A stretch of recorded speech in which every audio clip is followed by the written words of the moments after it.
পায়রা 1320 thermal power প্ল্যান্টে জাহাজ থেকে কয়লা আনলোড করা হচ্ছে।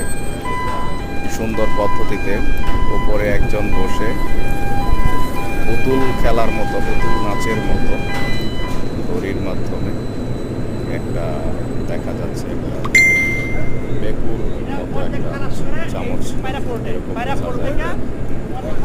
নামছে।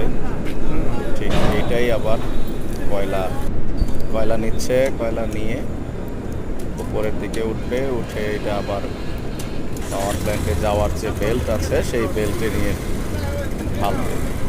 সেখান থেকে কয়লা সরাসরি বয়লারে যাবে এবং যে পরিমাণ বয়লারে দরকার সে পরিমাণ বয়লারে যাবে, আর বাকিটা হচ্ছে কোল্ড স্টোর থেকে আবার বাদ বাকিটা বয়লারে ফেরত আসবে।